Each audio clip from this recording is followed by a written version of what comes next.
Hello అండి, నేను మహాలక్ష్మిని. ఈరోజు మీకు ఒక మంచి స్వీట్ అయితే చూపిస్తున్నానండి. నోట్లో పెట్టుకోగానే వెన్నలా కరిగిపోయే స్వీటు. అందరికీ తెలిసిందే, చాలా ఫేమస్ అయిన నెల్లూరు మలై కాజా అయితే తయారు చేశాను. ఈ నెల్లూరు మలై కాజా చాలామందికి ఇష్టమండి. అసలు దీన్ని తింటే కనుక వదిలిపెట్టరు, అంత టేస్టీగా ఉంటుంది. ఎలా తయారు చేశానో ఇంకా లేట్ చేయకుండా చూపించేస్తాను, చూసేయండి. ఇంతకుముందు నేను బూందీ లడ్డు చేశాను కదండి, పొయ్యి మీద చేశాను. పొయ్యికి సిమెంట్ రాళ్ళు పెట్టి బూందీ లడ్డు చేసి కళాయి పెట్టానుగా. అలాగా వద్దని మా ఆయన గారు అయితే పొయ్యి అయితే కొనుక్కొచ్చారండి. ఇది సిమెంట్ పొయ్యి కొనుక్కొచ్చారు. దీని మీద చేసుకో ఈజీగా ఉంటుంది, రాళ్ళు అయితే అటు ఇటు కదులుతాయి కదా అని దీన్ని అయితే కొనుక్కొచ్చారు. ఏదైనా కొత్త పొయ్యి కదా, అందుకని పసుపు బొట్టు పెట్టి ముగ్గు వేసి మొదలు పెడతాము.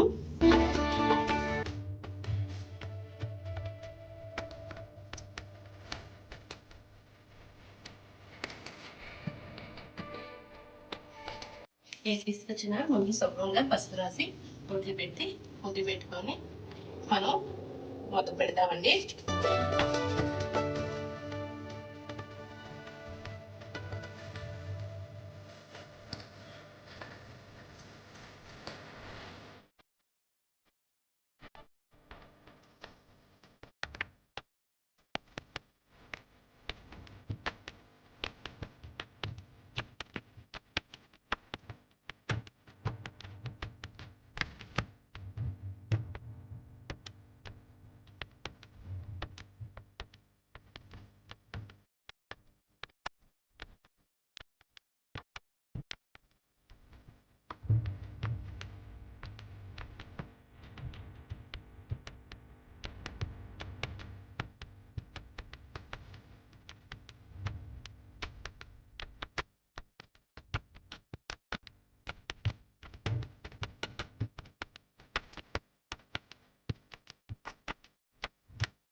ఇంకా వంట మొదలు పెట్టేద్దాం. పొయ్యి అయితే వెలిగించేసాను. ఇంకా మనం డాక్ పెట్టుకోవాలి. చెప్పాను కదా, డాక్కి మసి పెట్టకుండా ఉండాలి అంటే అడుగున సర్పు రాసుకుంటే మనకి మసి అన్నది తొందరగా పోతుంది, తోమేటప్పుడు ఈజీగా ఉంటుంది, మసి అసలు పట్టదు. ఇప్పుడు డాక్ పెట్టేసాను కదా, మందపాటి డాక్ అనమాట. ఇప్పుడు పాలు తీసుకున్న లీటర్ పాలు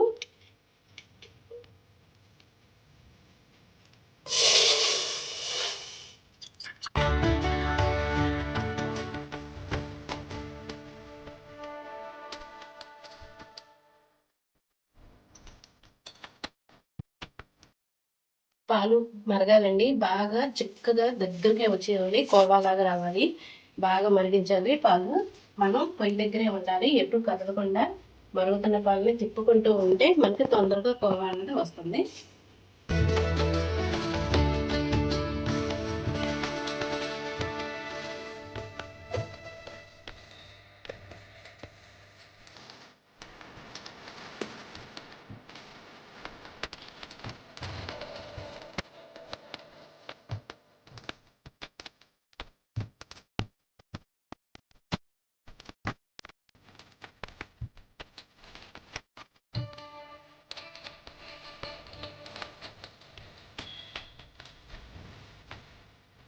ఎప్పటికప్పుడు అంచులు ఉంటే ఇలా పాలలోకి గట్టి అనుకుంటూ ఉండండి.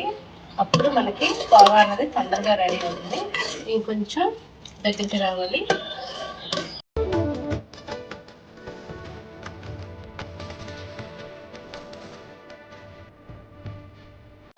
ఇలా తిప్పుతూనే ఉండాలండి గంటతో. ఇలా తిప్పుకుంటూ ఉంటే మనకి తొందరగా వస్తుంది.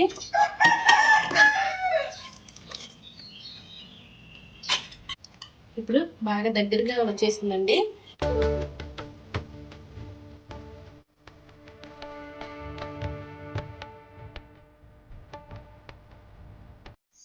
పాలు బాగా దగ్గరగా వచ్చేసింది. ఇంకా దాక దించేసేసుకోవటమే. ఇలా ఉన్నప్పుడే దించేసుకుంటే ఆరిపోయినాక దగ్గరగా కోవాలాగా వస్తుంది. ఇప్పుడు దించేసుకోవటమే.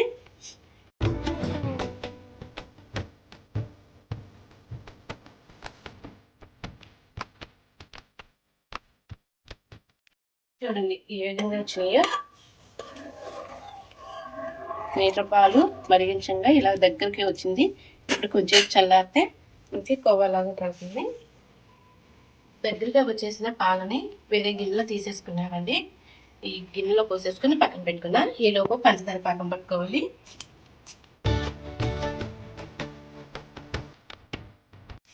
ఒక కప్పు పంచదార వేసి సగం కప్పు తీసుకున్నా. అంటే కప్పున్నర పంచదార పోసుకోవాలి.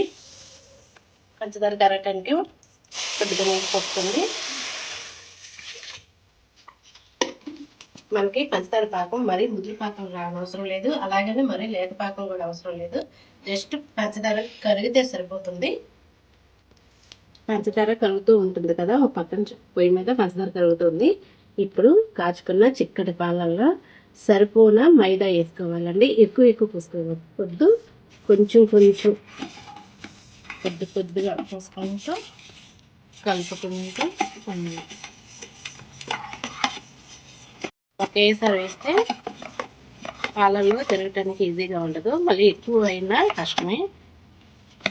అందుకని సరిపోను వేస్తూ కలపండి.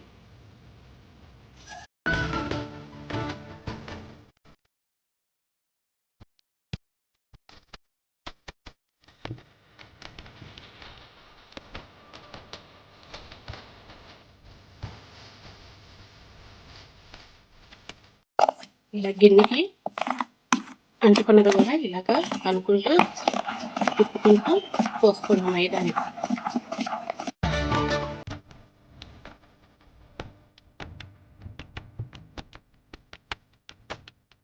స్పూన్ తీసేసి చెత్త కలిపానండి. ఇలాగా మొత్తం చూసాక ఈ విధంగా ఒకసారి ఈ విధంగా ఇలాగా కలుపుకుంటూ ఉండండి. నీడేం పోయలేదు, మనం మరగపెట్టిన దగ్గరకు వచ్చిన పాలే. వీడియో నచ్చితే లైక్ చేయండి, సబ్స్క్రైబ్ చేసుకోండి, మీ ఫ్రెండ్స్కి మీ రిలేటివ్కి షేర్ చేయండి, కామెంట్ చేయండి. ఎలా ఉందో నెల్లూరు మలై కాజా కామెంట్ చేయండి.